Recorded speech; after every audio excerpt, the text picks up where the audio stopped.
Muy buenas noches amigos y bienvenidos a En Busca de la Verdad Live. ¿Qué tal estáis, chicos? Un saludo. Cuando son las 23:56 de la noche, veo que estáis todos aquí expectantes, aquí esperando. Y bueno, pues vamos a empezar a saludar a algunos de vosotros, ¿no? Luego ya sé que vais entrando. Luis Valencia, Selene Moya, Peca, JGM, Lucien de Doria, Berito.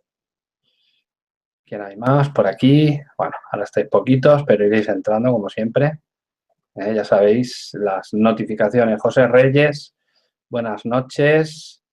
Raquel Islas y Claudia, que también está por aquí. Muy buenas a todos.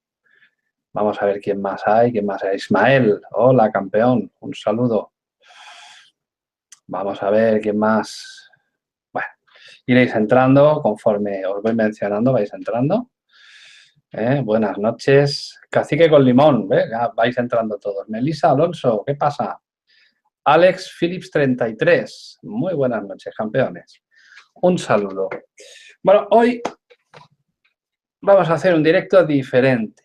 Vamos a hacer un directo diferente. Vamos a hacer una tertulia, que yo sé que a vosotros el tema de las tertulias os gusta. Y, evidentemente, vamos a tocar temas relacionados con el misterio. Antes de empezar, comentarme si se me escucha perfectamente para que no haya ningún problema de audio, que ya sabéis que todo el equipo este es nuevo, y a veces pues uno con la configuración, cuando no estás habituado, la puedes liar. Carlos Caracolero, saludos, muy buenas. Y hoy vamos a tocar también temas de misterio, hoy no va a ser una excepción, aunque haremos otros directos de otro tipo, pero hoy vamos a tocar el misterio. Y tenemos con nosotros a Marcelo Larín, a nuestro amigo Marcelo Larín, que además tiene su canal. Marcelo, ¿cómo estás? ¿Cómo están, amigos? Bueno, la verdad que estoy ansioso y la verdad que me siento bastante contento de estar aquí en tu canal. Mi nombre es Marcelo Larín y soy fundador del canal El Conocimiento Prohibido, que tiene un contenido muy similar al de Rafa. Soy salvadoreño, vivo en Suecia y desde hace creo que un par de semanas estoy invitando a Rafa para que nos diga o nos comparta su conocimiento allá en el canal. Y bueno, hoy me ha invitado a invadir aquí su casa. Así que yo espero que la pasemos súper bien el día de hoy. Pues bienvenido, Marcelo. Encantado de que estés con nosotros.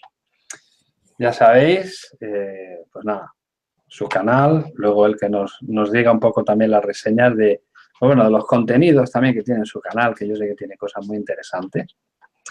Y hoy venimos a hablar de misterios de Latinoamérica. Como ha indicado Marcelo, pues él es salvadoreño, es del Salvador. Latinoamérica, por supuesto. Y es curioso porque muchas veces nos ponemos a pensar en que los misterios que más difusión tienen, pues bueno, parece que están en Estados Unidos o que están en algunos países, ¿no? Pero yo creo que vamos a hacer un pequeño tour por Latinoamérica en cuanto a temas del misterio. Yo te quería preguntar, antes de nada, que nos expliques un poco cómo es tu país, ¿no? Porque yo sé que aquí tenemos mucha audiencia española y también hay un gran desconocimiento de algunos países, no de todos, pero de algunos países de Latinoamérica. Antes de hablar de todos estos misterios, este repaso que vamos a hacer, cuéntanos un poco cómo es tu país, cómo es la gente de por allí. Bueno, nosotros en El Salvador somos el pulgarcito de América, así es como se nos conoce, porque somos un país bastante pequeño dentro de Centroamérica, pero somos muy numerosos en población, eso sí, porque el salvadoreño por alguna razón le gusta reproducirse. Entonces, pues, en un país muy pequeño, somos casi 5 millones de habitantes, hemos pasado como por la mayoría de Latinoamérica. Mira, este es otro fenómeno, porque en Latinoamérica hemos pasado por dictaduras militares. Y bueno, en El Salvador, casi desde su fundación, bueno, desde que ustedes llegaron allá amablemente a América, digo, Amablemente entramos, ahora salimos fatal. Hay que ser diplomático. O sea. Entonces, pues, se invitaron solos a ir allá a América. Entonces, estaba ustedes, la colonia española, ya por 1812, hasta que al fin hubieron unos que pensaron y dijeron, no, la verdad que los españoles no nos pueden estar oprimiendo y mejor los oprimimos nosotros mismos. Entonces lo expulsaron a los españoles y entraron la oligarquía. Y bueno, ya ahí entró a esclavizarnos y le vendieron a la gente que iban a luchar por la independencia, pero realmente solo les lavaron el cerebro, porque estos ricos lo único que querían era luchar por sus propios bienes. Pero a la gente le vendieron la idea que era por la libertad. Y así sucesivamente se dio la época del militarismo hasta que estalló una guerra allá a finales de 1970, de 60, perdón, y muchos compatriotas salieron inmigrantes para Estados Unidos y a Europa, que se le dio muchísimo refugio, a Australia, aquí en Suecia y en Estados Unidos y Canadá, que por lo general son los que más agarraron gente. Y bueno, ahí en El Salvador entonces tuvimos una guerra civil como la que ustedes tuvieron, pero lo interesante pues también de eso es que estaba ahí metido la Unión Soviética y Estados Unidos. Estados Unidos iba con el gobierno, con los militares, digamos, y los suplía de armamento, mientras que el FMLN, que es el partido que gobierna ahora, el de izquierda, bueno, lo suplía la Unión Soviética. Entonces los dos estaban ahí. Y es muy más interesante porque una de las cosas que detonó más la guerra fue una famosa que se llama la guerra del fútbol o la guerra de las 100 horas, ¿verdad? En donde yo hice un programa de esto que es bien interesante, cómo la FIFA jugó un papel tan importante para que se detonara una guerra, que quiso replicar ese fenómeno aquí en Alemania, cuando se enfrentaron las dos Alemanias. ¿Sí te recuerdas de eso? Ese ejemplo, ellos quisieron hacer eso porque tuvieron éxito en El Salvador, porque en Honduras y El Salvador teníamos un conflicto, pero es así como que solo se ofendían, un ejemplo, pero como que necesitaban algo para que detonara la guerra. En fin, viene la FIFA y tira los papelitos y que curiosamente los dos países que estaban ya casi que en conflicto, les toca ir a jugar fútbol.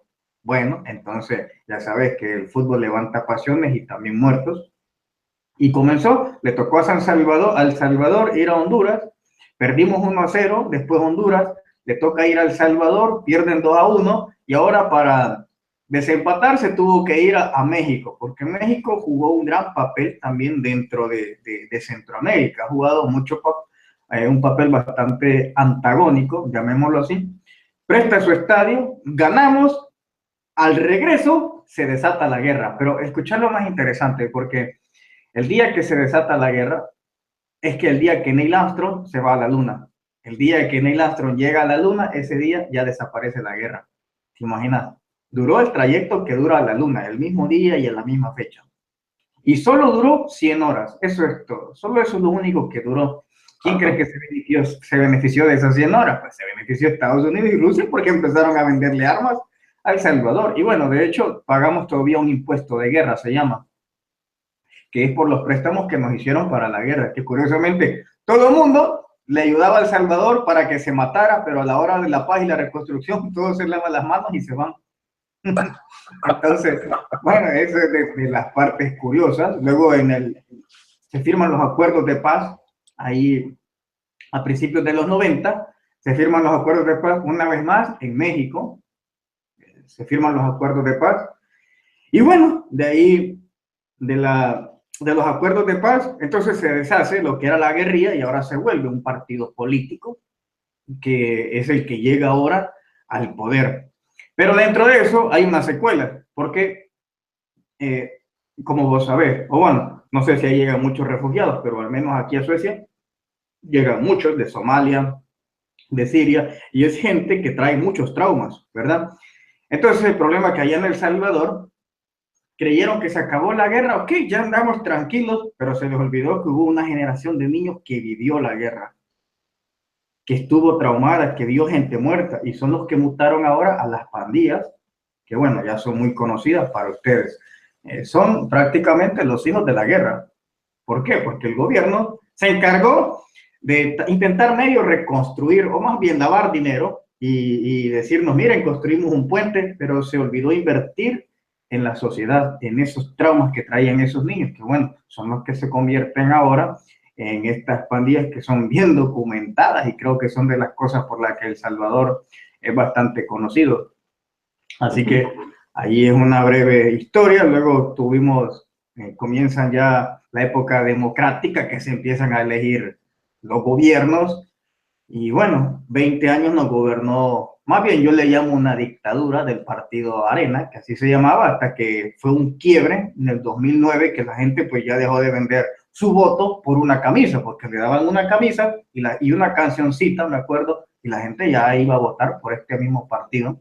Se dio el quiebre y llega entonces la izquierda, que curiosamente otro fenómeno que sucedió, que ahí por el 2000, entre el 2005 para adelante, empezó a ganar toda la izquierda en Latinoamérica. Yo no sé si estás al tanto de la política, pero comenzaba a ganar toda la izquierda. O sea, fue un efecto dominó. No sé si fue por Hugo Chávez, que empezó a ganar la izquierda, pero fue un gran fenómeno que se dio en toda Latinoamérica, que curiosamente, así como iba ganando en efecto dominó la izquierda, iba cayendo, porque después en Honduras se da un golpe de Estado, después en Paraguay, Uruguay, uno de esos dos países, también por la Asamblea Legislativa votó que se destituyera a un presidente, después viene Brasil, y bueno, y así todas las izquierdas han ido cayendo. Es como, yo, desde la perspectiva que lo veo yo como que lo vemos un poco más allá, es como que a la gente le dieron a probar algo y decirle, mira, ves, no era tan bueno, quédate con nosotros.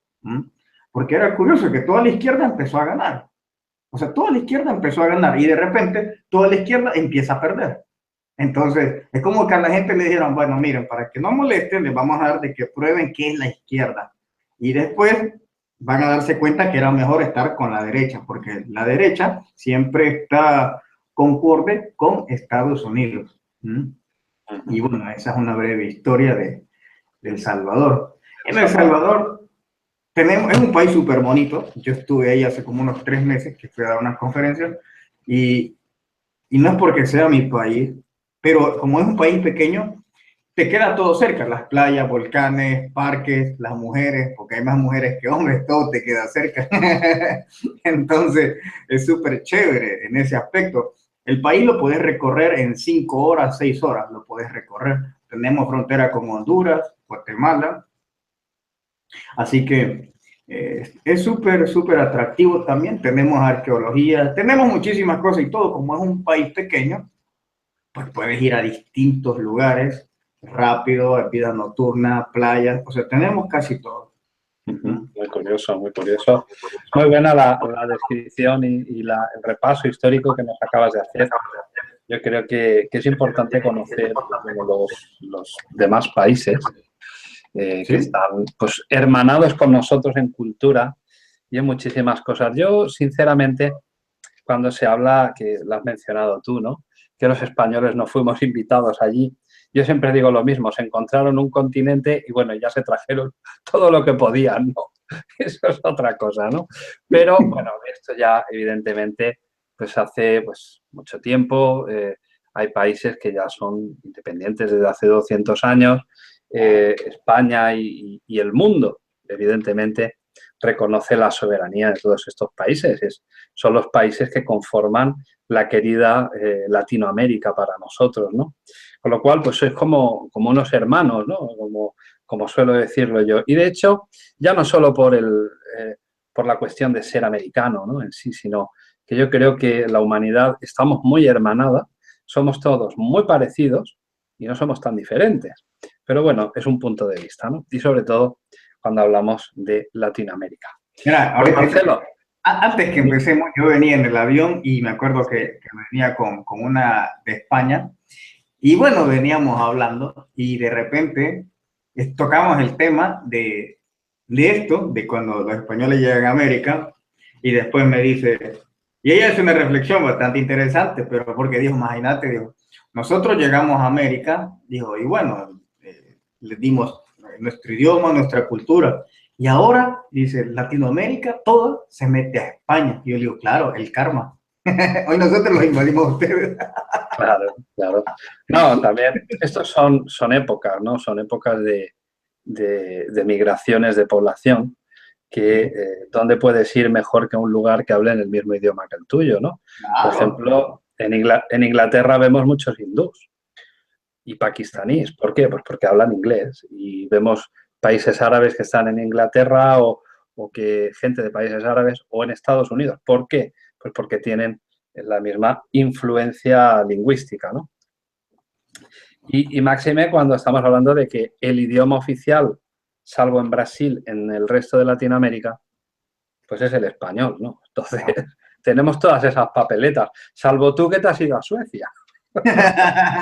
Claro, aunque yo tuve propuesta para irme a España, fíjate, pero no sé qué es lo que pasó. Dios tiró los dados al revés y me vine para acá, para Suecia. Pero la verdad que, de hecho, amigos míos de aquí que yo tenía al principio, todos han agarrado para España. Todos se sienten más cómodos por el idioma.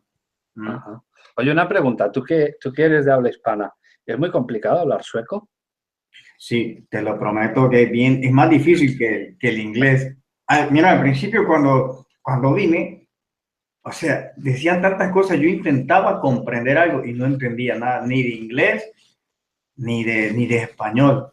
O sea, sí me costaba eh, el sueco sobre todo. Entonces, aquí te mandan a la escuela. Fíjate cómo es, porque Suecia es un país bien sistematizado y súper ordenado, es increíble. Aquí ni siquiera cuando vos entras al país, no, nadie te sella el pasaporte, nadie, entras tranquilo, pero cuando yo llegué, me llegó una carta de la alcaldía y me dijo, bienvenido, ya sabemos que estás aquí, aquí te mandamos unos tickets para que vayas a pasear, a comprarte. Y yo le digo a mi pareja de ese entonces, le digo, este bienvenido quiere decir, ya sabemos que estás aquí, cabrón, no te vayas a portar mal. Y dice yo no sabía que ellos sabían, no, ni yo sabía, porque yo ni siquiera sellé. Y así, yo hacía alusión a que, si vos te acordás, en la Segunda Guerra Mundial, a la gente le tatuaban aquí los números, ¿te acordás? Sí. Yo no sé si eso es en España, pero cuando yo llegué aquí a Suecia, yo llego y iba a hacer un trámite al banco y me dicen, ¿cuáles son tus números? Y yo dije, mi número yo pensé que el número yo le dije 41, y me dice, pero son 12. Ay, yo pensé que es de zapato. Y después yo le digo a mi pareja de ese entonces, ¿qué quiere decir? No, tus documentos. Entonces, todo es por números. Y yo dije, estas son secuelas de la Segunda Guerra Mundial, porque vos vas a la policía, nadie te pide el nombre, tenés que dar tus números. Vas al banco, vas al hospital, vas a tramitar crédito, a donde vos vayas, te piden un número, que es ese que vos tenés el personal. Aquí no importa cómo te llamas, aquí te llaman con tus números. Ajá. Y lo otro es que el papel moneda, el papel de dinero, ese ya está desapareciendo, porque aquí todos ocupamos tarjetas.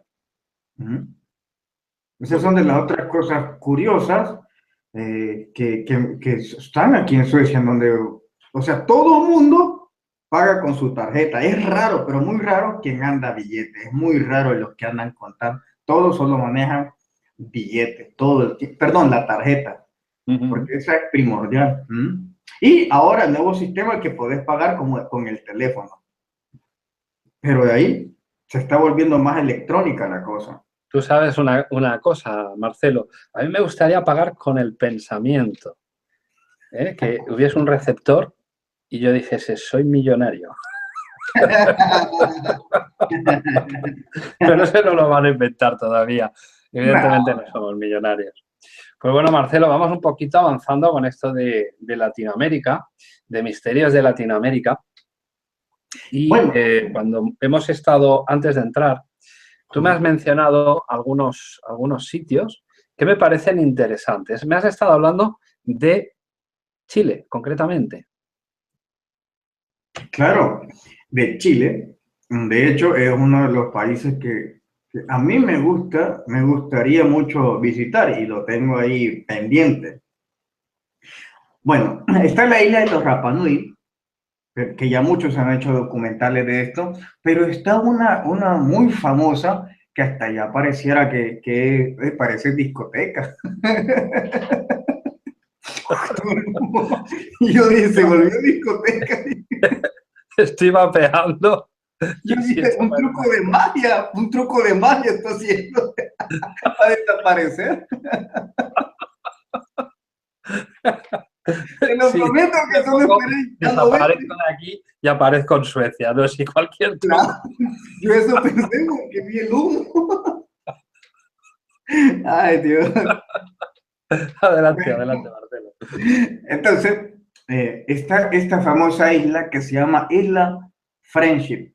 Y fíjate, una de las personas que, bueno, que fue que el primer, o quizás el que tuvo el contacto más directo, y es de las personas que ha dado, se ha presentado en distintos canales relatando su experiencia, se llama Octavio Ortiz. Y bueno, esta persona relata de que él fue invitado a ir ahí a ir a esta isla Friendship, que curiosamente, fíjate, aparece y desaparece.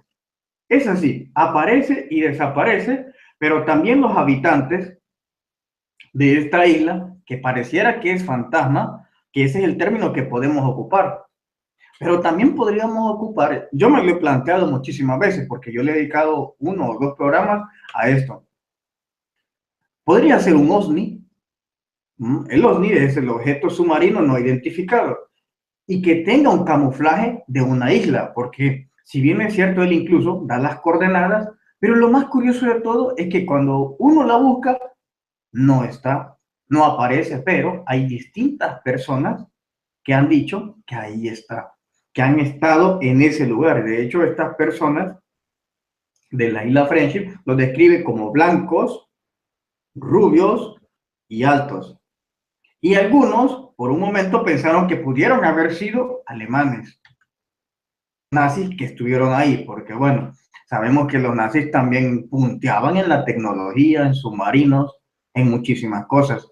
Entonces, este señor Octavio, él incluso le enseñaron muchísimas técnicas de sanación a él.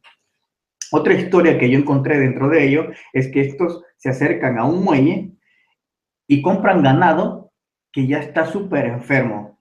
Lo llevan a ellos en sus barcas a donde está esta isla. Luego al mes regresan con todo el ganado ya sano, pero no lo venden. Lo único que hacen es un trueque. Eso es una de las cosas que llama la atención, porque ellos no agarran dinero, sino que ellos hacen un trueque por otros animales que estén enfermos. ¿Te imaginas qué, o sea, qué trato más raro que tiene esta sociedad o esta civilización de la isla Friendship?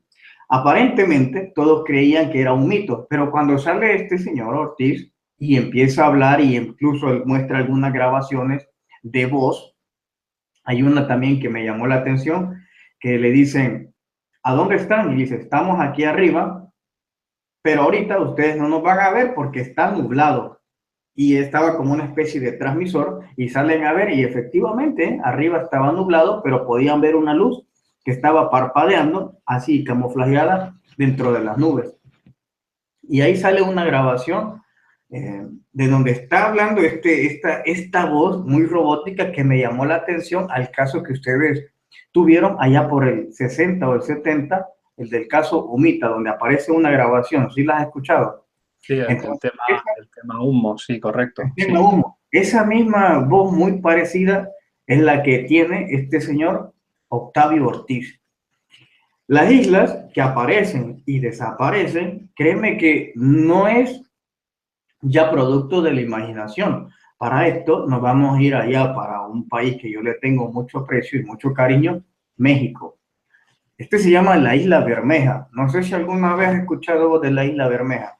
No, no, adelante, adelante. Bueno, la Isla Bermeja, fíjate que se le llama la Isla Fantasma de México y está ubicada en la península de Yucatán, a 100 kilómetros al noreste. Y bueno, hasta tiene su ubicación. Son 22 grados y 33 minutos de latitud norte y 91 grados 22 minutos de longitud oeste. Estaba señalada en distintos mapas, pero aquí viene, ¿cómo se llama? Lo que entra en la conspiración.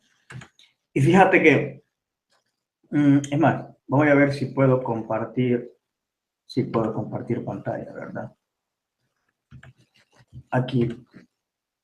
Estoy compartiendo la pantalla ahorita. Sí. Sí, correcto. Se ve perfecto. Bueno, entonces aquí ustedes pueden escribir Isla Bermeja y en este mapa que está acá, ya estaba aquí señalada. También está en Google y bueno, está en distintas partes, incluso en libros. Pero, ¿cuál es el misterio de esto entonces? Fíjate. Y esto yo creo que realmente es lo que sucedió. Sucede que ahí, si hubiera estado esa isla, todo el petróleo que estaba alrededor hubiera pasado a manos de México. En los mapas se señalaba que estaba la Isla Bermeja, en libros, en historiadores, que ahí estaba Isla Bermeja. Entonces hay una discusión, una especie de roce de peleas entre gobiernos de Estados Unidos y México que querían dividir las aguas, porque sabían, sobre todo los gringos, sabían que ahí había petróleo, pero al estar la isla, todo ese petróleo pasaba a manos de los hermanos mexicanos. Y bueno, entonces se lanza la expedición, el presidente de ese entonces, y resulta que no hayan nada, no hayan a la isla. Vuelven a revisar las coordenadas, los libros, según los mapas, como lo habían establecido, vuelven y la cosa que pasa mucho tiempo buscándola y no encuentran esa isla. ¿Qué sucedió? Entonces, sucede que todo el petróleo que iba a estar donde estaba ubicada esa isla pasó a manos de Estados Unidos. ¿Qué es la teoría que muchos sacan? Primero, es esa isla, a lo mejor fue un error de los cartógrafos y la pusieron ahí. La otra, conociendo las malas costumbres ya de los gringos, que siempre andan de perros detrás del petróleo, ¿verdad? Que andan buscando cómo hacerse, que la borbandearon, la desaparecieron y de esa manera, pues, ya pasó a ser parte de ellos todo ese petróleo que está ahí en esa agua. Hay que recordar, si esto no es un invento, hay que recordar que lo mismo hicieron para venir a agarrar el petróleo de Medio Oriente. Se bombardean las Torres Gemelas, acusan a Saddam Hussein que tenía armas de destrucción nuclear y resulta que no le hallaron absolutamente nada. Lo único que hicieron es el propósito, cumplir lo que era quitar el petróleo. Entonces, estas ya son costumbres que tiene Estados Unidos y ¿sabes qué es lo más irónico? Este es otro dato, por si ustedes no lo saben, México tiene pozos petroleros. Fíjate cómo es. Pero por alguna razón, yo tengo entendido, pero no estoy seguro, que hubo un presidente que hizo un tratado con Estados Unidos a que México no iba a comprar la planta, esa que transforma el petróleo a gasolina. Entonces, México le vende el petróleo a Estados Unidos. Estados Unidos lo transforma en gasolina y se la vende más cara a México. ¿Te imaginas eso? O sea, eso no es lógico. Eso ocurre en muchos países, que esa destilación, porque no deja de ser como una especie de destilación,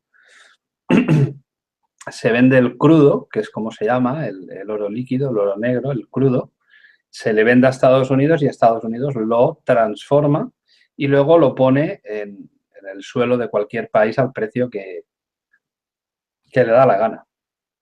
¿Mm? Sí, sí, es así. Pero ahí donde, o sea, te das cuenta realmente el grado hasta dónde puede llegar la avaricia de un país. O sea, tumbarle una isla a tu país vecino, al que estás exprimiendo. O sea, se la tumbas y ya, pues pasa a ser propiedad tuya. Entonces, ahí queda esa leyenda de la isla Bermeja, la isla fantasma que aparece en mapas antiguos. Aparece en libros, pero en la vida real no existe. No existió nunca. Ajá. Y pasó a ser todo el petróleo propiedad de allá de los brothers, de los yanquis. Entonces, o sea, ¿te imaginas estas cuestiones realmente? Y fíjate que esto de las islas vuelve a replicarse. Ahorita traigo alusión en mi país. En mi país hay una isla, se llama la isla Conejo, que se presume que hay petróleo, pero por alguna razón llega el país de Honduras y bueno, dice que es de él y ya se la quitó a El Salvador. Esto acaba de pasar hace 2 años. Entonces, es así como que no sé si es realmente la avaricia o qué podría llamarle yo, en donde te importan 3 cominos irte a guerra con tal de tener petróleo. ¿Mm? Claro, claro. Con tal de tenerlo. Es así. De hecho, así como nos vamos a volver un poco conspiranoicos ahora, ¿no? Pero así como Mm. mucha gente, yo es lo que creo, y ahora daré los motivos. Así como mucha gente cree que hay una élite que está detrás de los gobiernos y los gobiernos son títeres de esa élite, la gente no se para a pensar.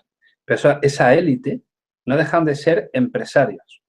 Son empresas multimillonarias. Por ejemplo, tenemos lo del Club Bilderberg, que se reúnen en Europa o en España o en cualquier sitio y invitan a políticos, a empresarios. ¿Por qué? Porque son empresas multimillonarias, son personas que manejan cientos de empresas y empresas satélites y que tienen economía para hundir un país. De hecho, hay fortunas que ganan más que un propio país y son empresarios. Por ejemplo, nos vamos a ir a lo más cotidiano. Cuando vemos la televisión, eh, entre programa y programa lo que nos meten es publicidad. ¿Y esa publicidad qué es? Pues está enviada por una empresa. ¿Y esa empresa de quién es? Pues de un grupo de personas. ¿Y quién manda ese grupo de personas? Pues una o dos personas que están en la cima. Y esos son los que manejan, pues que un gobierno... De hecho, mira, sin ir más lejos, estaba yo en uno de los vídeos que he subido al canal En Busca de la Verdad. Lo comentaba, ¿no? Aquí en España hay una marca de automóviles, una, no vamos a decir marcas, pero que en los años 90 se planteó cerrar algunas de sus factorías de montaje de vehículos. Y es muy curioso porque andaban jugando con el gobierno. Decían, pues vamos a echar a 2.000 personas. Y al echar a 2.000 personas hay que quitar la fabricación de este automóvil. Y quitando la fabricación de este automóvil hay 3.000 empresas satélites que dependen de esta marca que se van a ir a la calle. Entonces, claro, el gobierno hacía cuentas y decía, nos va a salir esto. Bueno, ¿qué es lo que queréis? Pues queremos descuento en seguridad social, queremos descuento en impuestos, queremos descuento en no sé qué, queremos descuento en no sé cuánto. El gobierno cedía y ya está. En cambio, personas que su empresa se iban a otro país oriental o a Europa del Este, la gente salía a la calle a manifestarse y el gobierno ni chicha ni limonada, como se dice aquí. No les hacía ni caso. Con lo cual, aquí me remito a lo mismo. Son estas élites, pero son élites de empresas. No son como mucha gente piensa que es un reptiliano que hace así, se arranca la piel como en la serie y debajo hay un lagarto y que vienen de otro planeta y que... No, no, no. Somos nosotros mismos, que nos estamos, con perdón, jodiendo la vida entre nosotros mismos. O sea, somos los mismos terrestres o terrícolas, como queramos llamarle, que nos estamos jodiendo la vida unos a otros, ¿no? Y entonces, eso sería un poco lo que tú estás hablando, ¿no? Esa avaricia, esa codicia, ¿no? De poder económico, de poder en todos los sentidos, mediático. Además, un ser humano, cuando le das poder, se vuelve muy peligroso. Somos muy peligrosos, somos una especie muy dañina, muy complicada. Y hasta que no dominemos esto, que es nuestra mente, y tengamos una visión clara de lo que es el espacio-tiempo de donde vivimos y quiénes somos, no vamos a cambiar. Pero bueno, yo lo lanzo así, que lo coja el que quiera, ¿no? Y bueno, cuéntanos más cosas de América, cosas interesantes. Me han gustado el caso este de las dos islas. No, o sea, la primera isla, la de Chile, sí, me sonaba, pero esta segunda ni la de tu país, ¿no? Tampoco me sonaba estos temas. Cuéntame más. No, no, no, no, sí, es que es súper interesante. Fíjate que es curioso porque mi canal se trata de misterio, pero no había hablado tantas cosas de Latinoamérica como hoy, fíjate. Ni yo sabía que sabía tanto. Hay una anécdota de a un señor que estaba en una fiesta, que estaban todos borrachos, y llega uno y le da una guitarra, oye, se empieza a tocar la guitarra como Los Ángeles. Y le dicen, oye, no sabíamos que sabías tocar la guitarra. Y él dice, ni yo tampoco. Es la primera vez. Pues esto viene a ser algo parecido. Ni tú, que eres de Latinoamérica, sabías que sabías tanto. Ni yo sabía que sabía tanto, fíjate. Y abonando a esto, siguiendo así, aquí cuando empecé a aprender el sueco, entonces resulta que yo no fui a la escuela porque yo no quise ir, porque más que todo a mí me gusta ser autodidacta, porque aquí las escuelas pues son gratis, pues vas. Pero no me gustaba y aprendí sueco con los temas del misterio. Entonces todo el tema del misterio yo me lo traduje, abducción, alienígena, todas esas cuestiones, yo me lo traduje. Mi propio español, lo que yo ocupo, me lo traduje, pero yo no tenía con quién hablar sueco. Entonces hasta que un día, bueno, yo trabajo así como suplente de concejal también aquí, y bueno, voy y de repente empiezan a hablar conmigo y yo empiezo a hablar, a soltar todo el sueco que sabía y, o sea, fue súper chévere y me voy al baño, me veo al espejo y digo, te felicito, Marcelo, ni yo sabía que sabías tanto sueco. Dice, good boy, me dije. Pues eso está muy bien, ser autodidacta. En muchas cosas va bien, en otras no tan bien, porque se adquieren vicios y tendencias que no se deberían de coger. Pero para el tema del idioma, yo te digo una cosa, a mí me pasó en Inglaterra. Yo, pues bueno, el inglés no es que se me dé para dar un discurso ni para hacer un vídeo, pero bueno, te defiendes, ¿no? Y me di cuenta, sobre todo en Escocia, que además hablan un inglés muy particular, me di cuenta que con una señora que era la dueña de un camping donde yo he ido varias veces, he ido 4 o 5 veces, he ido ya, me di cuenta de que o yo hablaba bien el inglés o la señora me entendía a mí, aunque no hablase el inglés. Yo ya lo dejé en el aire, ¿no? Digo, bueno, pues espero que mi inglés sea satisfactorio. Pero no, sí, al final me he dado cuenta que hasta hablo un poco de inglés. Esto es una maravilla, esto de los idiomas. Mira, hoy como estamos una a una, yo me voy a despedir con esto de inglés. Mira, yo trabajaba en México en un refugio de inmigrantes hace como 5 o 6 años. Entonces ahí recibíamos a todos los que venían recién deportados o que querían irse al otro lado, o sea, de Estados Unidos. Y había dos amigos, uno que tenía dinero, que era el que quería cruzar, pero era primera vez. Y había otro que ya sabía el camino, pero no tenía dinero. Entonces, pues los dos se complementan. Y yo me acuerdo que yo los recibí y ahí solo serán 3 días. Se fueron, de repente, a las 2 semanas, regresan y yo le digo, ah, les fue mal. Y ella dice, no, te lo voy a decir en palabras suaves. Entonces dice, no, es que este pamado me mintió. Y digo, ¿y cómo? ¿Te robó el dinero? No, este me dijo que sabía inglés. Y entonces aquel me dijo, no, no, yo le dije que sí sabía inglés. O sea, yo sé hablar el inglés, pero ¿qué pasó? Y ya me van contando que habían unos rótulos y todo. Y bueno, la cuestión es que siguieron rótulos ellos y los agarró migración.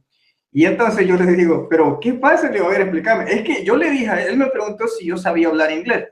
Yo le dije que sí. Vaya, y me mintió, dice el otro, porque él veía los rótulos en inglés y no sabía lo que decía. Y dice, es que yo te dije, yo sé hablarlo, lo que no sé es leerlo.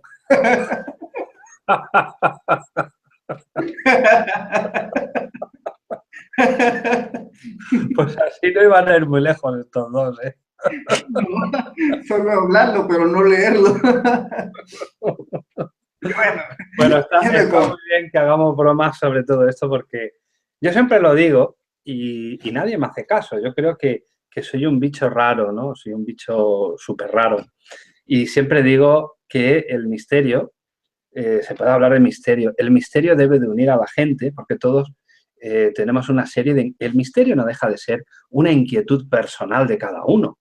No es que haya una cosa que sea una asignatura en el mundo que se llame misterio, no, es una preocupación personal, es una inquietud, ¿no? Entonces es lo que digo yo, el misterio aúna a mucha gente y no solamente para hablar de misterio, sino para poder concordar en muchas cosas y sobre todo en el intercambio de cultura, en el intercambio de ideas, en el intercambio de humor.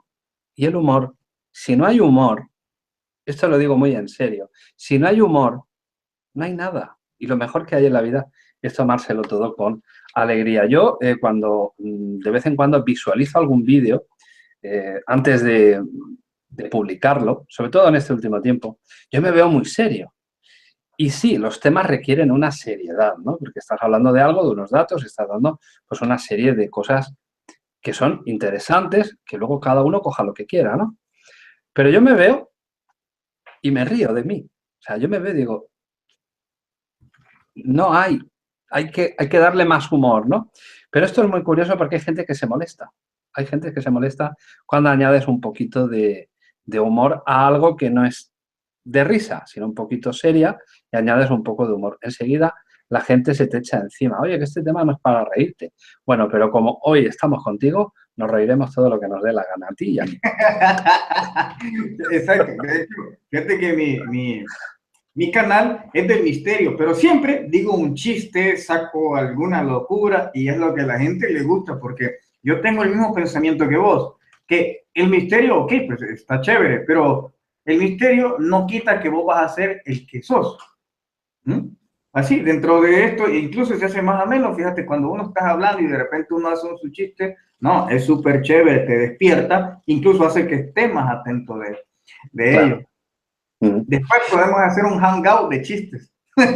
Sí, haremos un hangout con una botella de vino o de whisky. De chistes del misterio.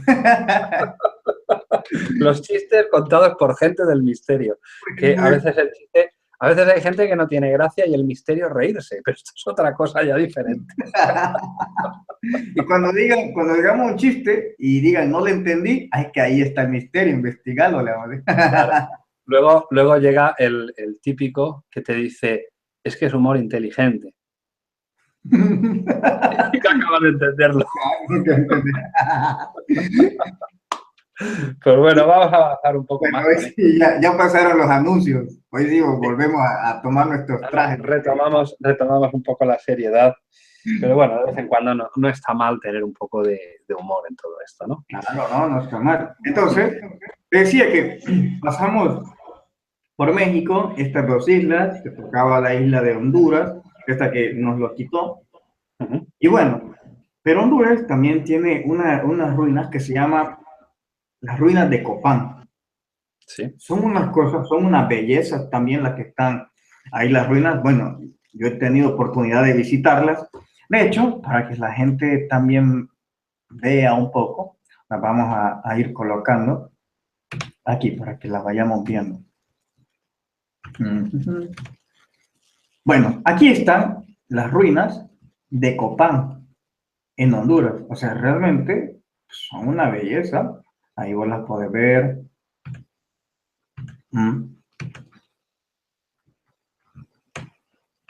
Aquí tenemos algunas figurillas, algunas personas, imágenes, pájaros, serpientes. Que la serpiente, como vemos, se replica muchísimo aquí en América, en la época precolombina. Y bueno, estas son las ruinas de Copán. Entre estas cosas, las ruinas de Copán me llaman la atención. Bueno, aquí podemos ver otra más. Aquí Honduras tiene muchísimas cosas bastante bonitas. Me llama la atención en esto, amigo, es que se vuelve a replicar ese hecho de que son cúbicas y van en forma de pirámide. No sé si hablaba con vos de este tema o era con otro que lo hablaba, que era esa conexión de América y en China, porque en China es donde está la mayoría de pirámides, está allá en China, pero todos solo nos orientan a que veamos en Egipto. Esas son las más famosas por mercadotecnia. Sí. Pero realmente donde hay más es allá en China. Pero ahí es donde te entra a pensar otra vez, o sea, ¿qué pasa aquí? ¿Por qué es que hay estructuras piramidales en Centroamérica, en México, en la Antártida, aquí en China, en Egipto? O sea, ¿por qué? ¿De dónde es que sale esa idea?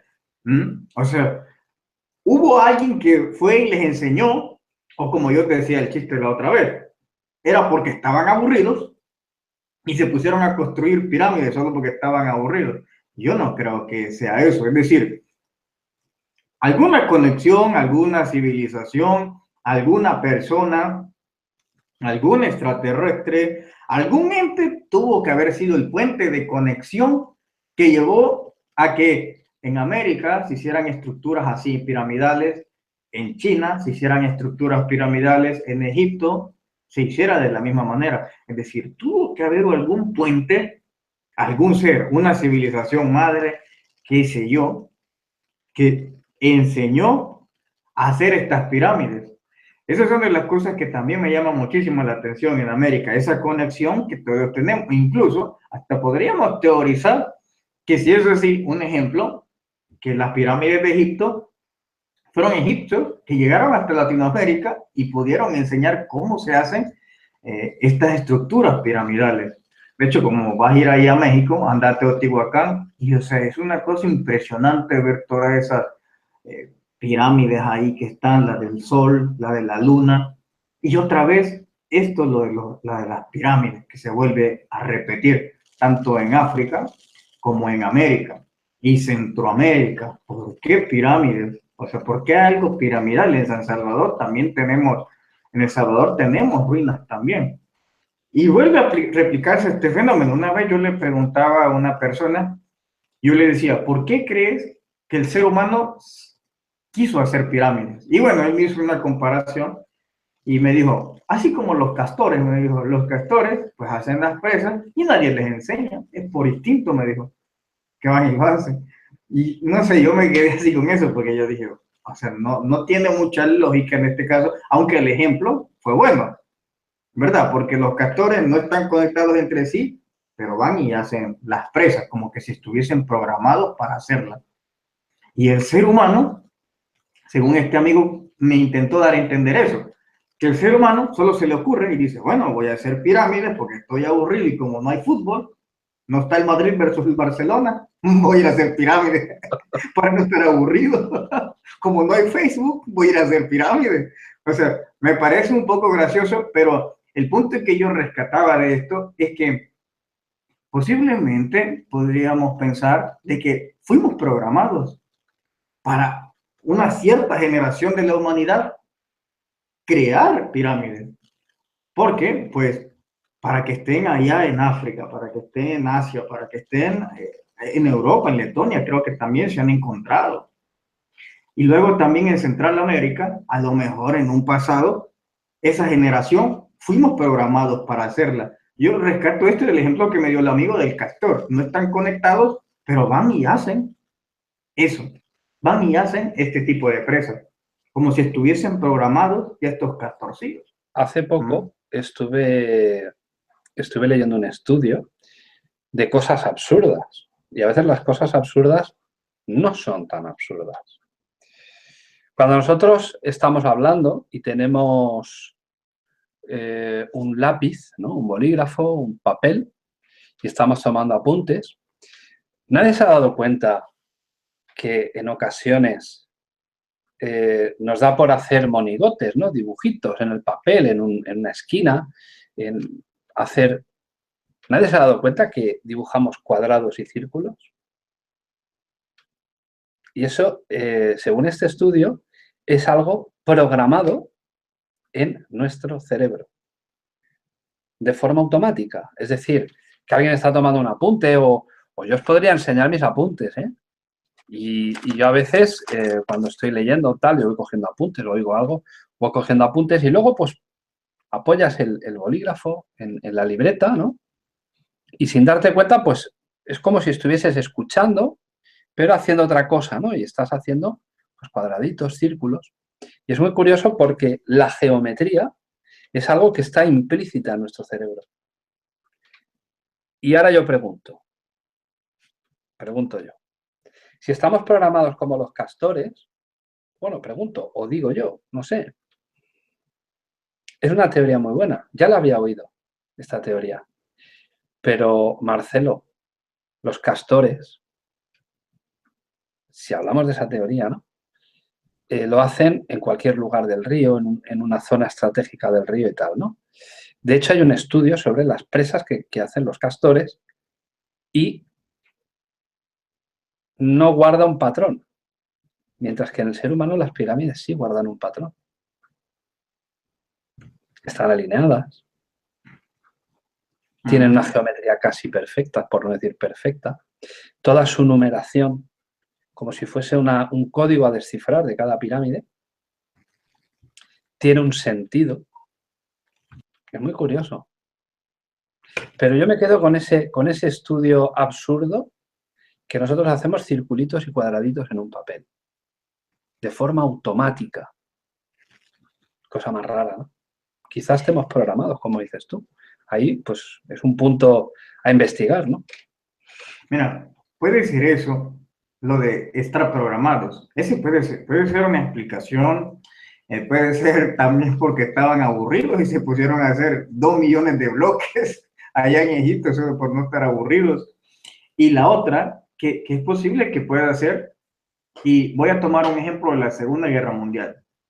La Segunda Guerra Mundial, tal vez este personaje ya lo conoces, María Orsic. María Orsic viene, canaliza unos planos. Oye bien, la cuestión es que esta chava ni siquiera sabía nada de esta tecnología, simplemente ella empieza a canalizar y bueno, entrega, pero ella no entendía el contenido, yo creo que ni siquiera sabía de lo que estaban ahí, las fórmulas y todo eso. Bueno, ahora entonces, si ella pudo canalizar, ¿por qué no pensar que hubieron sectores de las civilizaciones que pudieron canalizar cómo hacer estas estructuras? En donde tal vez no necesariamente bajaron extraterrestres y ellos ordenaron cómo hacerlo. A lo mejor no tuvieron necesidad de venir y simplemente canalizaron, buscaron personas que fueran receptibles a las canalizaciones. Eso también puede ser, porque según lo que vos me planteas, es decir, hay un orden, y el orden significa que hay indicaciones, es como un manual. Es decir, es como que ellos supieron canalizar un manual, algo, ¿verdad? Supieron canalizarlo y pudieron construirla. ¿Y a qué digo? Porque después de esto, bueno, los egipcios ya no pudieron hacer más, ¿cómo se dice? Más pirámides. Quizás ese conocimiento se borró y podríamos ahora pensar, y nos vamos a meter más conspirativo, en donde pensar, ok, lo canalizaron y tal vez después esos que mandaron esos mensajes descendieron y como en las clásicas abducciones, le borran todo su conocimiento y bueno, ahora ya no saben cómo se hace. Es decir, muchísimas cosas nosotros podríamos plantear sobre ello. Y de estas ruinas de Honduras, de Copán, entonces nos vamos a una que son de mis favoritas, y esta es Teotihuacán. Y bueno, esta Teotihuacán, que yo te digo que estuve ahí hace 2 meses, era la primera vez que yo había ido, y eso que yo ya había vivido en México, pero nunca había ido a Teotihuacán. Y bueno, cuando voy, yo la miro desde allá con otros ojos, ¿verdad? No sé si la ven la vi como la ven todos los mexicanos, o solo yo la veo así. Pero bien, la cuestión es que yo voy y me empiezo a impresionar todo eso, la estructura, o sea, todo.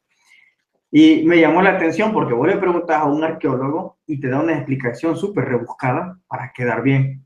Pero le preguntas a las personas sencillas que están ahí vendiendo artesanía, ¿verdad? Y ellos te dicen, no, si esta fue hecha por extraterrestres, te lo dicen así, bien simple, y te dan ellos una explicación, y algunos dioses, esas son personas que tienen como 70 años, 80 años, que a ellos les convendría seguir diciendo lo que dice la arqueología. Pero sin embargo, ellos te dicen, no, aquí vienen extraterrestres, e incluso a veces dicen que se han postado ahí con sus naves, que las pirámides tiran luces y destellos, o sea, cosas que oficialmente no se dicen. Yo hablaba con Johanan y Johanan me contaba que hay vigilantes que han hablado con él y que le cuentan muchos fenómenos que pasan ahí, que oficialmente no pasan, pero pues algo normal que entre vigilantes que están ahí en la noche, pues les pasa, les sucede y saben que pasa este tipo de cosas. Claro. Entonces, ahí en Teotihuacán me llama la atención de que te paras en las gradas y en las gradas vos aplaudís, así, y cuando vos aplaudís se oye el reflejo, perdón, el sonido de un pájaro, de un quetzal. El quetzal es el símbolo de la moneda de Guatemala. ¿Sabes qué es el quetzal? ¿Has visto un? Bueno, entonces le golpeas así y se escucha el sonido del quetzal. te paras así, tenés que pararte en medio. Y en las dos esquinas, como si hubiese un parlante, se escucha el sonido del quetzal cuando estás tocándolo. O sea, qué impresionante, porque si vos lo tocas de frente, no escuchas nada, solo escuchas tus palmas. Pero tiene que estar dos personas, una que aplauda enfrente y el otro se va al costado y literalmente se escucha un pájaro que está casi que cantando. Esas son de las cosas que me llaman la atención. Luego, hay un salón, bueno, aquí porque no tengo las fotos en esta computadora, las tengo en otra, pero hay un salón en donde tenía los mismos colores que yo te dije de Egipto, unos como ocres. Ese salón tiene los mismos colores, por eso me llamó la atención, y están desde esa época, desde que era habitada. Y hay otro salón en donde están dibujados hay puros pájaros que son estos quetzales. Y fue donde más me llamó la atención, porque yo dije, o sea, estos quetzales tienen su propio salón, que están ahí en las murallas, y ahí están plasmados. Y de repente también se escuchan en las gradas este sonido de este pájaro. A mí lo que más me llama la atención es decir, ¿cuál era la importancia real de este pájaro? Porque te imaginas hacer semejantes pirámides y aparte hacerlas que suenen idéntico como el sonido que hace este pájaro. ¿Por qué no hacer como el sonido que hace un perico que dice hurra? O otro, pero sino que dice específicamente el sonido de ese pájaro, que ese pájaro es el que está replicado en muchos salones de ahí. Para esto, también me recordé, yo te decía que ahí en esa pirámide del Sol, tuve un sueño espectacular, que es lo que me ayuda, me quiero aventurar a Egipto.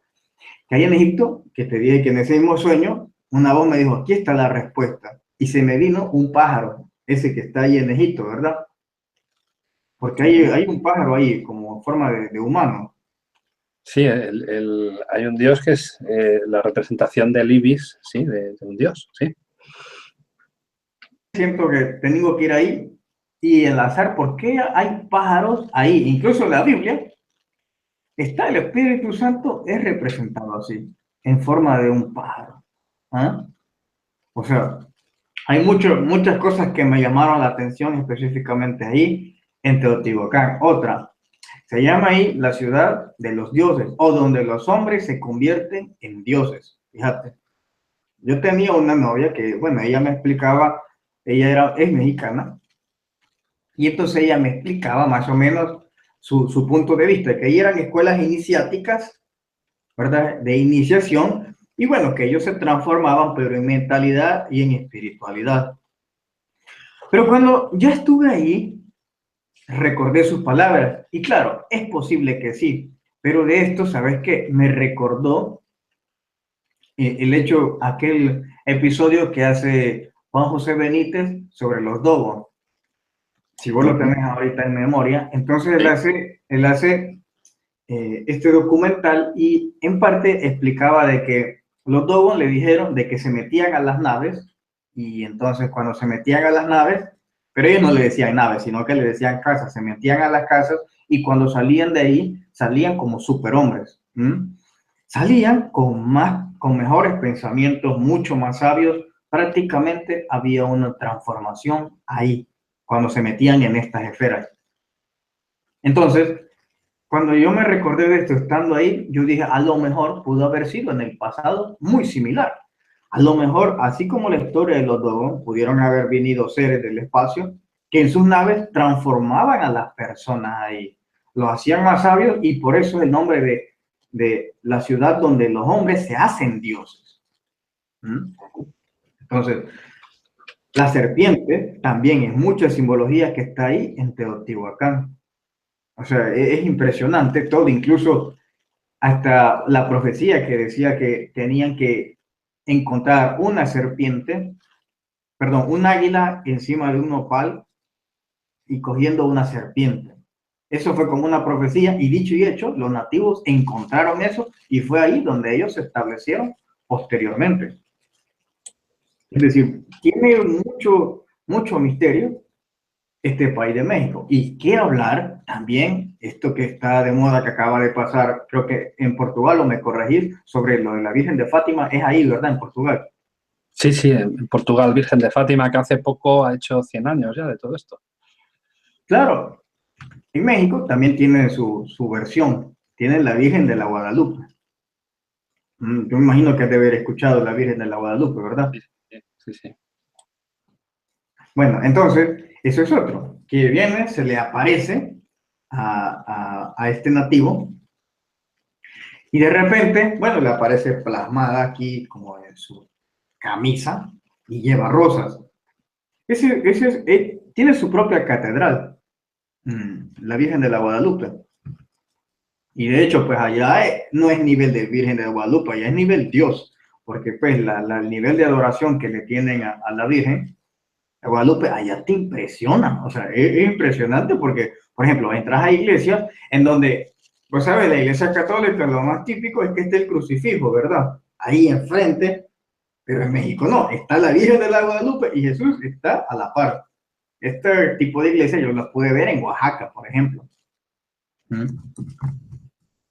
Entonces, yo me preguntaba en este caso, y yo creo que, no sé si en España es así, bueno, yo estuve en Arlanda, allí en Madrid, no me recuerdo haber visto esto, pero yo estuve en Francia también, hace como unos 5 meses, visité Francia, no sé si vos has estado, pero de repente bajás y en el aeropuerto, después que checas y todo, ya para salir, en el piso hay hologramas. No sé, ¿has estado en un aeropuerto donde hay hologramas? No, nunca visto. En el de París estuve, en el de Orly, pero hace mucho tiempo y no Pero existían ni los hologramas.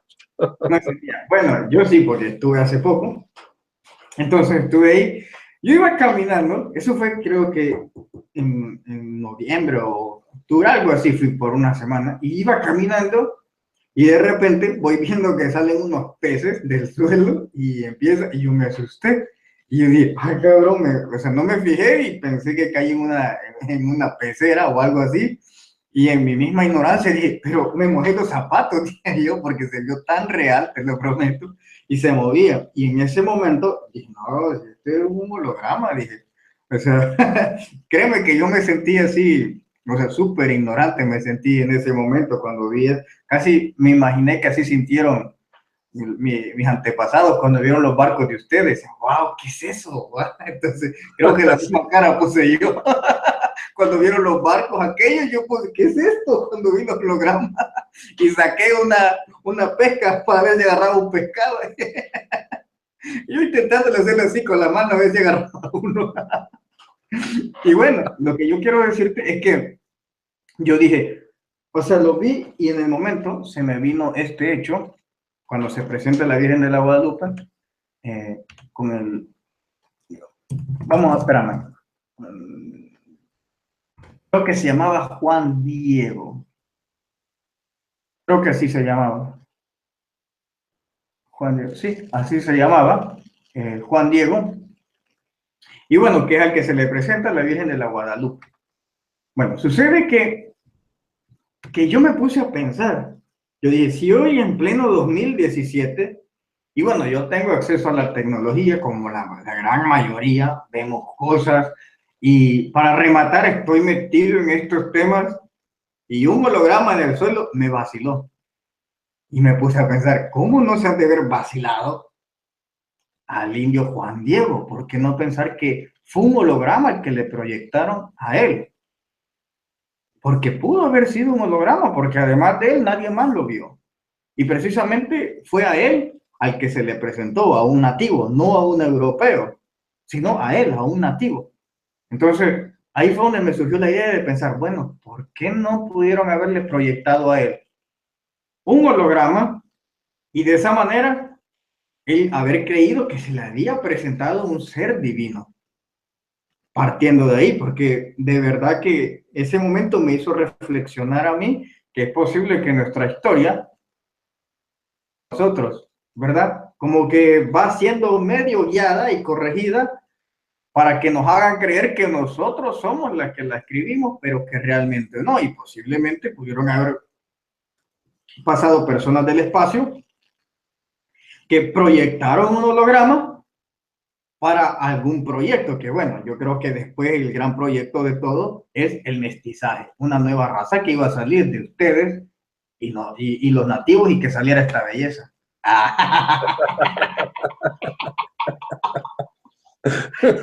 Modestia aparte, ¿no? Como decía aquel, modestia aparte. Digo, es que decía Nazario de Tormes, dice, si yo no me defiendo, entonces ¿quién? Si yo no me doy ánimo, entonces ¿quién? Oye, una pregunta, Es como- Marcelo, que te quería hacer una pregunta. Permitime, solo voy a traer cargador porque ya me queda 5%. Ahorita regreso. Sí, te explico. ¿Tú crees que hay pues una conexión, como acabas de decir? Porque, claro, cuando empiezas a estudiar el tema de las pirámides, te das cuenta de que, bueno, pues hay más conexiones, ¿no? Más que lo que es la propia geometría de... mi perro está bebiendo agua. No está aquí, está en el quinto pino, pero se oye. Sí. ¿Vale? Lo estáis escuchando, que el perro tiene una lengua que es como una sábana. O sea, cuando bebe, le pones un cubo y se lo bebe, vamos, en nada. Y sigue bebiendo, ¿eh? O sea, si hay agua, el perro bebe y le hará un agujero al cacharro de beber. Bueno, aparte de una conexión arquitectónica, en este caso, ¿tú crees que hay una conexión ya no humana, porque los indígenas eran de una fisonomía y los egipcios tenían otra fisonomía diferente? Pero, ¿tú crees que hay alguna conexión con estos dioses? Que además son todos muy parecidos, solo con nombres diferentes, nombres distintos, pero que ¿tú crees que hay una conexión también con esos dioses, supuestos dioses, digámosle dioses, por decirle de alguna manera, entre una zona del mundo y la otra? Bueno, fíjate que yo me lo planteé y realmente yo estoy convencido de que hay una conexión. Y yo creo más bien que, te lo voy a hacer desde este ejemplo, ¿verdad? En Israel, a Jesús no se le conoce como Jesús, se le conoce como Yahshua. Así está en hebreo. Voy a decir Yahshua y va, si puedo decir Jesús, no creo que te entienda. Allá, esta persona se conoce como Yahshua. En inglés, como Jesus. Nosotros lo escuchamos como Jesús. Pero los tres estamos refiriéndonos a una misma persona. Eso es así. Ahora, ¿a qué traigo esta alusión? Nuestros antepasados tenían sus propios dioses en el cielo, así como también lo tenían los egipcios, ¿verdad? Los mismos dioses los tenían los egipcios, para referirse al cielo, para referirse quizá a la noche, etcétera, etcétera. Lo mismo lo tenían nosotros los americanos, teníamos un dios para cada cosa, teníamos un nombre específico. Y yo me planteaba esta pregunta, ¿y qué tal si lo único que cambia es el nombre? Y los mismos seres son los que estaban en Egipto o en Grecia, en Roma, son los mismos que los que conocieron nuestros antepasados, pero lo único que hicieron es cambiarse el nombre conforme al idioma que ellos tenían. Y por eso replico el nombre de Jesús. Así lo conocemos nosotros. En Israel lo conocen como Yahshua, en inglés, Jesus. Entonces, pero los tres son el mismo. Entonces me planteaba eso, de que los tres, perdón, de que los dioses eran los mismos. Ahora, cuando vos estudias así un poco de Cábala, en mi caso, yo estudié bastante de eso, fui a una yeshiva, que es una escuela como judía, llamémoslo así. Entonces, están los cuatro ángeles, y bueno, los cuatro ángeles también representan los cuatro elementos de la tierra. En aquel entonces, el rabino, el que estaba ahí, yo le hacía esa pregunta acerca de estos personajes, del dios de la lluvia, del sol, del fuego, etc. Entonces él me decía, no, Marcelo, los cuatro son ángeles, porque a cuatro se le han asignado los cuatro elementos. Ya me mencionó a Rafael, Uriel, Miguel y todos los que terminan en él. Entonces me mencionaba a ellos y me decía, ellos son los que Dios les ha asignado controlar estos elementos. Y bueno, en ese momento yo me puse a pensar, digo, es posible que eso sea y que los griegos lo transformaron en dioses, ¿verdad? No ángeles, sino nivel de dioses. Entonces, era posible pensé de que hubieran tal vez no dioses, pero sí tal vez ángeles que fueran asignados para poder controlar eso. Pero ¿qué sucede? Después, cuando vos empezás a leer un poco de la historia, te das cuenta como que el clima realmente empieza a ser controlado. Si no, pues te recuerdo en el caso particular que Rusia tiene su propio, ¿cómo se? Su propio guardián, que es como ellos le llaman el Capitán Invierno. Por ejemplo, Suecia, hace años, bueno, hace bastante, creo que era el rey eh, Carlos, intenta invadir Rusia y fracasa por una razón: el invierno se adelanta. Entonces, pues, el invierno de Rusia es cabrón, y entonces retrocede y pierden la batalla. ¿Dónde vuelve a pasar lo mismo? Lo mismo, tal cual, vuelve a pasar cuando Hitler piensa que va a ir ahora a darle en la nuca a Stanley, ¿verdad? Si no me falla la memoria, piensa que le va a ir a dar en la nuca y bueno, Moscú va a ser mío, dijo. Y va y resulta que el invierno se adelantó y fue más crucial que los anteriores. Una vez más, el clima participa en escribir la historia. Lo mismo pasó en América, en las conquistas. Eh, no sé si vos has leído un poco, pero cuando fueron las conquistas, hubo lluvias y hubieron tormentas que estuvieron a favor de los españoles y en contra de nosotros, los americanos. Entonces, te volvés a replantear la historia y decir, ¿realmente hay algo que está manipulando el clima desde hace muchísimo tiempo? Y son a lo que ellos llamaban quizás dioses, y son a lo que en la escuela rabínica le llaman ángeles. Es decir, yo creo que realmente estos personajes, este vínculo que tenemos es de unos mismos personajes, pero con distinto nombre. Ajá. Estaríamos hablando de lo que se conoce como mitología comparada, ¿no? Lo que son los mismos dioses con diferentes nombres, dependiendo de la geografía donde se esté cada dios o cada religión de este mundo antiguo. Pues vamos a abrir un poco, si alguien tiene alguna cosita que preguntar. Llevamos más de una hora y no queremos extenderlo mucho, si no, nos podemos aquí tirar hasta las 6 de la mañana. Son las 1:10 de la noche y creo yo que, bueno, si alguien quiere hacer algún tipo de pregunta, quiere preguntar algo, quiere, no sé, comentar alguna historia, a nuestro amigo Marcelo, pues aquí lo tenéis en riguroso directo para poder comentarle cualquier cosa. Pero bueno, vamos a ver qué están escribiendo, porque a veces es interesante leer el foro, o sea, el grupo, el chat es muy interesante, ¿no? Dice por aquí, Claudia dice si hay conexión. ¿Qué más? ¿Qué más? El mito es más ancestral. Están hablando, ¿ves? Están hablando de dioses. Claudia dice, como dije ayer, el mismo relato varía según la zona. Pues puede ser también. Continuamos. ¿Cuál es el canal de Marcelo? Adelante, Marcelo, ¿cuál es tu canal? Díselo aquí a nuestros amigos. Bueno, mi canal se llama El Conocimiento Prohibido, Marcelo Larín. Y bueno, ahí ustedes van a encontrar realmente temas del misterio, pero siempre pues hay un chiste y otro que siempre se me sale porque es muy difícil contener a la bestia. Entonces, siempre van a escuchar uno que otro chiste y bueno, yo estoy seguro que la van a pasar muy bien, porque lejos de eso, pues siempre trato de mantener ahí la seriedad. La invoco, pero a veces no llega.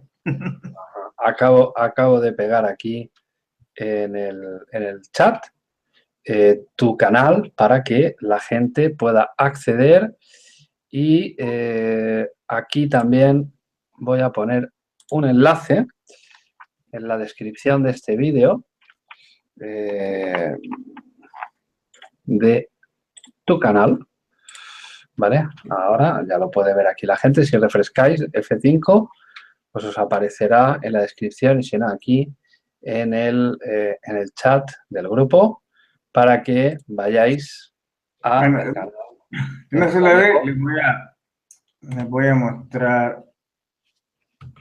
Bueno, este es mi canal y más o menos, pues yo digo algunos chistes porque se los digo por advertencia. Más o menos así empiezan una buena parte de mi programa. Le voy a poner solo unos 4 segundos. ¿Cómo están, familia? Ya llegó por quien lloraba. Marcelo in the house. Y bueno, ahí lo que ustedes dicen. Entonces siempre hago un chiste y luego ya viene todo el tema que sí es serio, ya lo demás sí es serio, pero siempre hago un pequeño chiste de introducción y ya nos metemos de lleno. Se los digo por advertencia, porque si creen que van a encontrar así una persona así bastante seria, pues no, pero si quieren pasar un momento chévere, lo van a ver y van a analizar muchísimas cosas y ya. Ajá. Es muy curioso porque es otra forma de ver el misterio, ¿no? Yo recuerdo, yo es que ya soy del mismo tiempo de Keops, Imhotep, de toda esta gente. Yo soy muy viejo ya. Yo creo que pude ver cómo construían las pirámides de la edad que tengo. Y es muy curioso porque los que tenemos esa base antigua del misterio, hemos visto siempre gente encorbatada, con traje, todos eran doctores, eran pues gente, pues licenciados y tal, ¿no? Y claro, esto hoy en día pues ha ido transformando, evidentemente. Cierto es que todavía siguen y seguimos los licenciados y doctores, pero ya no con corbata, sino ya con una camiseta, ¿eh? Y aquí charlando y siempre dando voz a las nuevas generaciones del misterio, porque, vuelvo a repetir, el misterio es una cosa que te nace de golpe, pero porque lo tenías dentro. A unos les nacen antes, otros les nacen después. A mí, en mi caso, pues fue de muy niño, de muy, muy niño, con 7, 8 años. Ya todo esto me marcó un interés, ¿no? Y es muy curioso porque cuando te pones a hablar con amigos de la infancia, de tu edad, ¿no? O sea, que ibas al colegio, que eran pues amigos de aquella época, siempre te viene a la memoria, ¿no? Yo también jugaba al fútbol y hacía muchas cosas de esa edad. ¿Cómo Pero en ellos, por Egipto ejemplo... ya jugaban así? ¿Cómo? ¿En Egipto ya jugaban así o qué? Sí, bueno, sí, Tú dijiste que construiste allá las pirámides. jugábamos con la cabeza de los enemigos. Yo recuerdo que cuando hablamos de estos temas, ellos pues iban a jugar a los videojuegos que empezaron a salir en aquel entonces. Todo el mundo tenía un ordenador, yo también tuve el mío, pero todo el mundo tenía muchos juegos. Yo tenía 4 o 5, no tenía muchos más. Pero gran parte de mi tiempo me los tiraba leyendo revistas de misterio. Y claro, cuando ellos venían a mi casa, se quedaban un poco así, porque decían, aquí no hay juegos de ordenador, aquí no hay... Decía, no, es que yo prefiero esto. Entonces les sacaba mis revistas y yo recuerdo que me miraban con una cara como diciendo, este no es muy normal, este es un friki. Mira, fíjate, ahorita que vos me contás, permíteme. Sí, adelante, adelante. Bueno, ahorita que vos me estás comentando eso, sabes que eso que te pasó a vos me pasó muy similar. Yo no sé si vos también vos no te recordás, pero lo que quizás, no sé si aquí hay gente que ve mi canal y se lo va a encontrar. Que antes de que vos me digas eso, lo que me acabas de decir de tu infancia es lo que yo les he dicho que me pasó hace como unos 8 meses. Hice video sobre esto. Cuando yo estaba chamaco todavía, bueno, chamaquito, mejor dicho, estaba pequeño, pero en el 96, fíjate, yo cumplo años el 5 de abril. Entonces, normal, ese 5 de abril, Rafa, yo me dormí tranquilo. El 6 de abril del 96, cuando yo despierto, Rafa, el mundo ya no era como yo me acordaba. Y esto es lo que me llevó también a hacer una disociación de mi familia, porque yo ya no me sentía así como parte de mi familia. Pues a los 17 años, yo me fui de mi casa y me fui a buscar eso que yo sentí que me hacía falta. Pero desperté y ya no veía el mundo como yo lo recordaba un día anterior, ni a mis papás, ni a mi mamá, ni a mis hermanos, ni la escuela. Y empecé así, y después me empezó a llamar la atención la espiritualidad. Y igualito, así como estoy diciendo, yo he hecho videos de hace 6 meses que yo les contaba a mis amigos mis suscriptores, que eso me pasó. Tenía libros, llegaban a mi casa y todos llegaban a las 4 porque a esa hora más o menos daban Dragon Ball Z, que estaba Goku, pero yo estaba como un libro, una enciclopedia leyendo sobre las cosas griegas. Y por más que yo intentaba buscar ese mundo que yo había dejado el 5 de abril de mi cumpleaños del 96, ya no estaba. Y me empezó a entrar así como que una venda se me cayó de los ojos desde esa edad, desde el 6 de abril del 96. Y a partir de ahí es que yo me di a la búsqueda de todo estos misterios. Y es parte de lo que me llevó a irme de mi casa, porque ellos pensaban, mi familia pensaba que yo estaba loco. Y entonces, eso que yo ya no me sentía así, que mi papá no era como yo lo recordaba, ni mis hermanos, ni la escuela, ni lo que yo veía, ya no era como antes, era como que ahora me cayó el 20 de cómo era el mundo. Y eso fue lo que te digo, que me llevó a tomar decisión de ir a la búsqueda y de irme de mi casa e ir a Guatemala, México, y lo que me ha llevado a los países hacia alrededor de aquí del mundo. Pero fue eso que me pasó, que yo no te puedo decir qué es, pero cuando vos me lo contás, es que es tal cual lo que me pasó a mí. Por eso es que yo dije, este chamaco ha estado viendo mis programas. Bueno, eso yo creo que nos ha ocurrido. Últimamente, esto sí que es verdad, hay que distinguir un poco. Esto es una crítica constructiva. Yo no hago una crítica dañina de ningún tipo. Pero hay gente que no tienen esa cosa que les ha nacido y que están, pues, hablando del misterio y que para ciertas cosas hay que tener esa base, ese despertar. Es decir, yo no sé si os dais cuenta, los amigos que estáis aquí, los que nos vais a ver después, que somos gente muy extraña. O sea, los que hablamos del misterio, no es que seamos extraños, tenemos 2 manos, 2 pies, somos gente normal. En algunos casos, en la gran mayoría, con estudios y carrera. Pero hemos tenido, como ha dicho Marcelo, así un despertar, pero no de la conciencia, no. O sea, un despertar de buscar. Hay gente que no busca ni un palillo de dientes. Se amoldan a lo que hay, es lo que hay y es lo que hay, no hay más.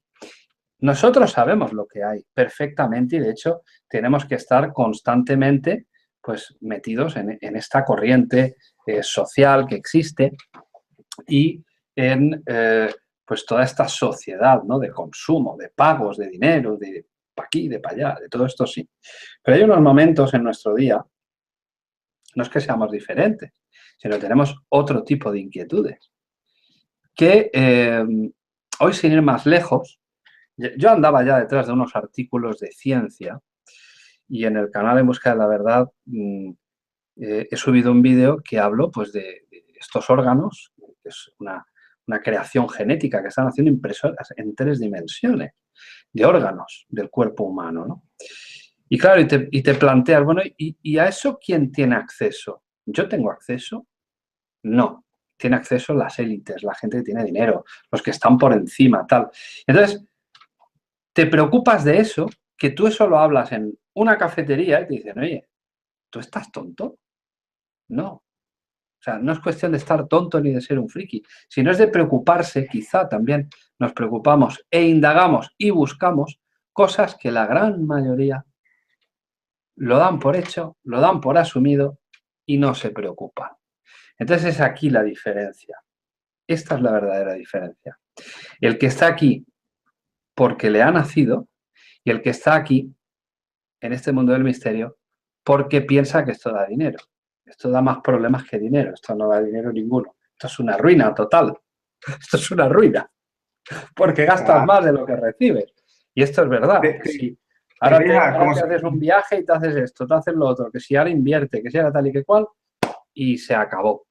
Y vuelves a cero y tienes que continuar. Esta es la gran diferencia. Y hay gente que lo que busca es eso, economía. Bueno, si la encuentran, les aplaude. Pero que hay que saber distinguir a quién le nace y a quién le nace otros intereses diferentes. ¿No? Ahí tenés toda la razón. Y como decís, fíjate que uno, hacer este tipo de contenidos o hablarlo, tiene a veces el costo de la soledad, que a veces te vas quedando sin amigos, porque de repente, como ya no, tu manera de pensar ya no cabe ahí en la reunión donde antes sí cabía y que la pasaba súper chévere, ahora ya no. Entonces, ahora otro personaje ahora ocupa tu lugar y vos ya no encajas y te cuesta entrar en un círculo donde digas, yo aquí me siento cómodo. Y trae bastante un costo esto, de verdad. Incluso, fíjate que hasta se vuelve problemas de pareja. Si vos supieras cuántos me han escrito a mí que tienen problemas porque tal vez sus parejas les llaman locos y los ofenden porque ven este tipo de contenido. Yo les digo, si vos vieras mi canal, también te ofendiera. Claro, no, es así. Es así, es así. Entonces, Esto acarrea unos, no problemas, sino unos acontecimientos a nivel personal que no tiene nada que ver con la sociedad. Nosotros, a mí me escribe también, igual que a ti, nos escribe mucha gente, nos cuentan muchas cosas, todo lo que sea. Pero hay gente que no está entregada a esto y es como curiosidad y les llama la atención. Pero luego cuando tú te rodeas de gente, normalmente te rodeas de gente vinculada a esto. Normalmente son personas vinculadas a esto. Y somos diferentes, porque siempre estamos en la constante búsqueda y, de hecho, yo no paro quieto. O sea, yo no puedo, yo creo que a ti te pasa igual. Y te digo una cosa, cuando eres joven y tienes 20, 25, 30, fenomenal. Pero cuando ya empiezas a cumplir una cierta edad y que físicamente ya te tienes que ir preparando para ir a tal sitio, o que tienes que hacer esto, o que llega un momento que cuesta, yo no soy un viejo, ya lo sé, pero cuesta por la edad. No es lo mismo, no es lo mismo. Pero lo más curioso de esto es que sigues, nos gusta y no paramos quietos. y no paramos. Ahí tienes toda la razón, fíjate, en eso. De que, por ejemplo, yo hace poco, hace como 3 días, yo estaba leyendo, y es que es curioso, porque yo estaba en una cafetería, y entonces de repente estaba con unas amistades, y todos estaban viendo sobre una cosa que se llama Tarjeta Roja, que es una página, y todos viendo cómo iban los partidos de fútbol, todos. Y llega uno y me dice, ¿y qué estás viendo? Y yo entonces yo tenía el teléfono, y yo le digo, y me tardé en pensar, se acercó y me vio y me dijo, ¿qué estás viendo? Y yo estaba viendo estadísticas de desaparecidos en Europa. Y me dice, ¿y vos qué te pasa? Le digo, todo el mundo estamos aquí viendo los partidos y solo vos estás viendo desaparecidos en Europa. Y entonces, no, y de ahí me surge el tema, bueno, que otro día podemos hablarlo también si querés, del rapto divino. De que, vos sabés, el rapto del que se habla en la Biblia, que van a desaparecer. Y yo digo, oye, pero quizás ya está pasando y no nos hemos dado cuenta, porque yo estaba leyendo las estadísticas de Europa. En América, en parte puede ser por el crimen, otras cosas, pero solo en Estados Unidos, cada 90 segundos desaparece un niño. Y yo lo estuve leyendo en las estadísticas, en noticias, y yo digo, pues no puede ser tanto. Y mis amigos pensando en las estrategias del Real Madrid, y yo pensando aquí, ¿qué pasaba con los desaparecidos? Esa es nuestra realidad. Y el que no la quiera entender, pues lo sentimos mucho, ¿no? Como decía aquel, pero no tenemos otra forma de poder expresar nuestras inquietudes, ¿no? Claro. Pues Marcelo, si quieres añadir algo más antes de despedirnos aquí, porque no, has triunfado aquí como Julio Iglesias, ¿no? O sea. No, hombre, ya saben, pueden, como les digo, pueden visitar mi canal. También hablo de misterio, pero pues también ahí yo meto algunos chistes y toda la cuestión. Por eso les enseñé un preámbulo para que vean ustedes lo que se van a ver, ya van advertidos. Y bueno, también tengo invitados como Rafa y otras amistades que vamos ahí tejiendo esa amistad. Y bueno, solo eso. Y pues nada, el canal El Conocimiento Prohibido, Marcelo Garín, y ya, eso es todo. Pues nada, pues muchísimas gracias a ti, Marcelo. por estar esta noche con nosotros y compartir de buen humor, que siempre es bueno tener humor, siempre. Y os lo digo a vosotros, que estáis ahí, no perdáis el buen humor. Aunque, con perdón de la expresión, la vida nos joda, no hay que perder el buen humor.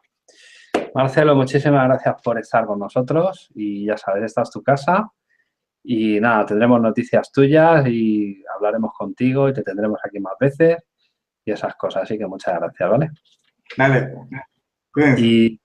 Y chicos, a vosotros que estáis ahí detrás, a ver, si no os importa, ya que nos vamos, que ya llevamos aquí un rato, llevamos más de una hora y media, nuestro amigo y yo os responderemos aquí, en la caja de comentarios, a todas las preguntas que tengáis, ¿vale? Así que, chicos, que se nos hace tarde, que mañana hay que levantarse y hay que madrugar. Como digo siempre, nos vemos en el próximo programa. Hasta la próxima, amigos.